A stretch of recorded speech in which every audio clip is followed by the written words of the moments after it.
Miguel de la Madrid Hurtado nació el 12 de diciembre de 1934 en Colima. Cuando tenía 3 años, su padre, el jurista Miguel de la Madrid Castro, murió asesinado. Después de aquella tragedia, su madre, Alicia, se mudó con los hijos a la Ciudad de México.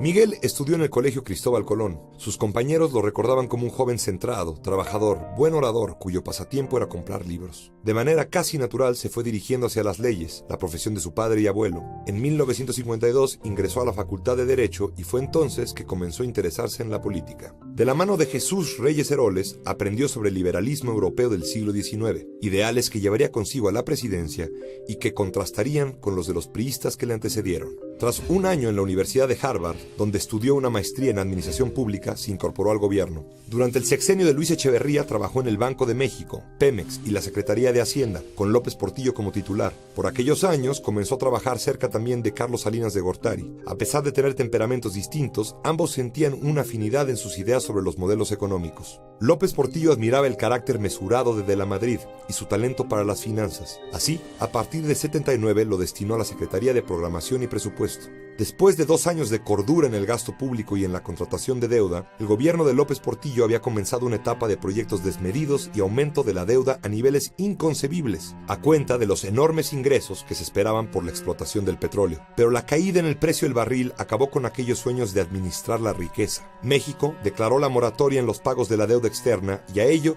siguió una debacle económica sin precedentes. Al concluir el sexenio de López Portillo, 1 de cada 2 mexicanos vivía en condiciones precarias. En 81, cuando la fiesta petrolera llegaba a su fin, López Portillo destapó a Miguel de la Madrid como candidato. En su campaña, de la Madrid prometió democracia, fin al nepotismo, destierro del culto a la personalidad y austeridad. En su primer año, de la Madrid comenzó a enderezar el rumbo de las finanzas. No fue tarea fácil, con una deuda que había llegado a los 102,000 millones de dólares y una inflación de más de 100% anual. Pero logró sentar las bases de una transformación completa de la economía mexicana. México entró al GATT en 1986 y con ello se definió una política de apertura comercial con el mundo. En el combate a la corrupción se ordenó la detención del Negro Durazo y se expuso el fraude de decenas de funcionarios, aunque se perdonó al más corrupto y poderoso de ellos, el líder del sindicato petrolero, Joaquín Hernández Galicia, La Quina.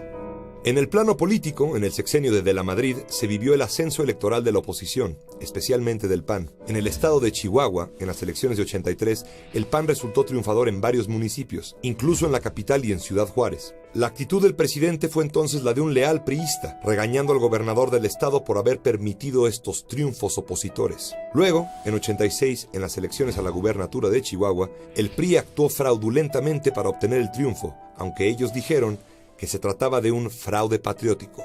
El resultado fue un vasto movimiento de resistencia civil.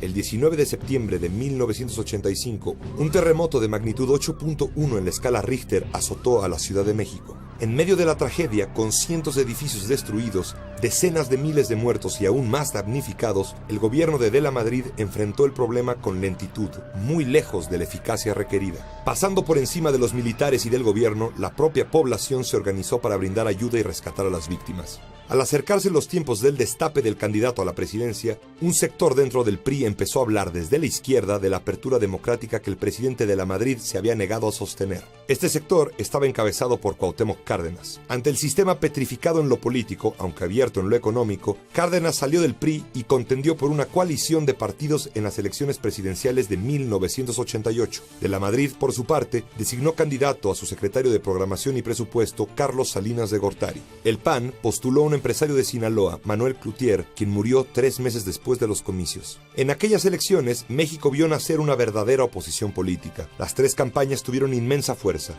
El electorado castigó al partido oficial y el PRI estuvo muy cerca de perder las elecciones. Pero tras una oportuna y misteriosa caída del sistema informático durante el conteo, el PRI apareció como triunfador. Las sospechas de fraude permanecen hasta el día de hoy. El sexenio de Miguel de la Madrid quedó marcado así como una época de oportunidades perdidas, especialmente en el terreno democrático.